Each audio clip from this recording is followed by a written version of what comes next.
Doctor صاحب یہ اب یہ دیکھ رہے ہیں کہ پیچھے ایک بہت بڑی پولیٹکس انوالو ہو گئی ہے. ڈاکٹر جاوید لغاری صاحب ایک ای میل سرکولیٹ کرتے ہیں ایک ہمارے دوست کو, اس میں وہ وضاحت کرتے ہیں کہ جی میں بہت کریڈیبل آدمی ہوں, ضرور ہوں گے, کہ میرے کریڈینشلز بہت زیادہ ہیں اور میں تو بہت پڑھا لکھا آدمی ہوں, ضرور ہوں گے, زیادہ بھی انہوں نے چلایا ہے. لیکن جب ان کی بات کی جاتی ہے کہ آپ پولیٹیکل اپائنٹی ہیں تو پھر وہ بات کو کہیں اور لے جاتے ہیں, وہ کہتے ہیں کہ میرے کریڈینشلز ہیں. لیکن اس معاملے میں یہ جو اتنا معاملہ پولیٹکس کا شکار ہو گیا ہے, اس میں اب ایچ ای سی اور ڈاکٹر جاوید لغاری کو کیا کرنا چاہیے؟ میرا خیال ہے کہ ایمانداری سے کام کرنا چاہیے. لیکن میں آپ کو بتاؤں کہ ایچ ای سی ڈگریوں کی صداقت کیسے معلوم کرے گا؟ اس کو بہرحال یونیورسٹیوں کو جانا پڑے گا.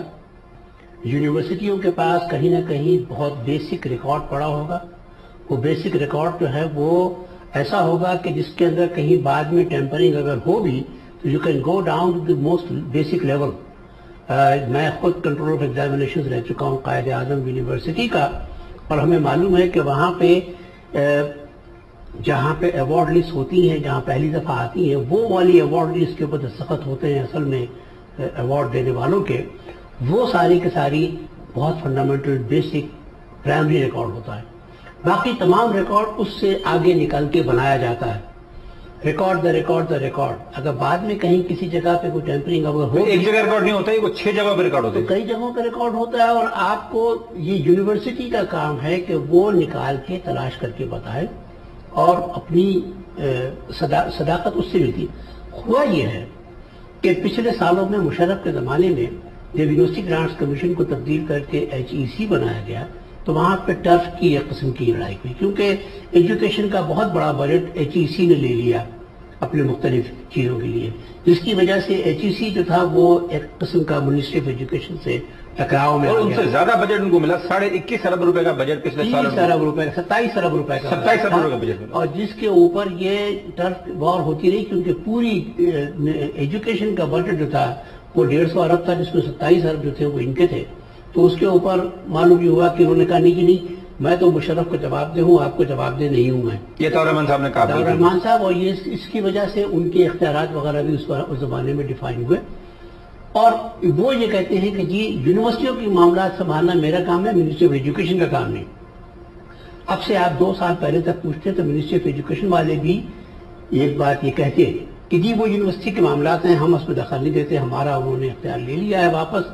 ابھی ایچ ای سی یہ کہتے رہے ہیں وہ آفیشلی, یہ کہتے رہے ہیں وہ. اس وجہ سے میرا خیال یہ ہے کہ اگر وہ حالات تبدیل نہیں ہوئے قانونی طور پر تو جاوید لغاری بالکل ٹھیک کہتے ہیں کہ اختیار ان کے پاس ہے, یہ منسٹری آف ایجوکیشن کے پاس ابھی منتقل نہیں ہوا. لیکن یہ وہ چیز ہے. ڈاکٹر صاحب انہوں نے آخر میں اب جو ریسنٹ انہوں نے کیا ہے وہ ایگری کر لیا ایچ ای سی نے کہ جی ہمارے منسٹری کو, اب یہ تو سیاسی وہ ہے, قلع بازی ہے. میرا خیال یہ ہے کہ اس عہدے کے اوپر پہنچنے والے لوگ کسی نہ کسی سیاسی سپورٹ کی بنیاد پہ پہنچتے ہیں, اور اگر انہیں معلوم ہو کہ اگر ہمارے پاس سے ہم نے ناراض کیا لوگوں کو بہت زیادہ تو لوگ ہم سے لے لیں گے. یہ کون سی چیف جسٹس کی پوزیشن ہے, یہ کون سی ایسی پوزیشن ہے کہ انہوں نے بیٹھ کے اگر آنکھیں دکھائیں تو پوری ساری برادری یونیورسٹیوں کی نکل آئے گی کہ جاوید لغاری زندہ باد, ہم اس کو نہیں اتارنے دیں گے. یہ تو نہیں ہوگا نا. وہ تو رات کو انہیں کہا جائے گا کہ بستر پیک کرو, گھر سے باہر نکلو, ایچ ای سی سے باہر نکلو, وہ چلے جائیں گے, وہ کہیں بھی نہیں رہیں گے.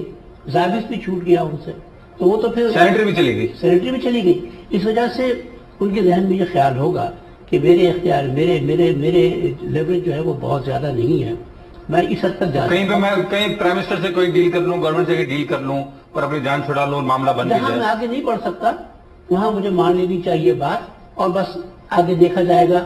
ٹھیک ہے, یہ ڈگری یہی تو ہیں, ایسی کیا بات ہے. آگے دنیا میں, دنیا میں ہم اور بھی ہیں, وہ کہتے ہیں کہ ہاں. ڈاکٹر صاحب بریک لیتے ہیں. ناظرین شارٹ بریک کا ٹائم کیا, بریک ہم واپس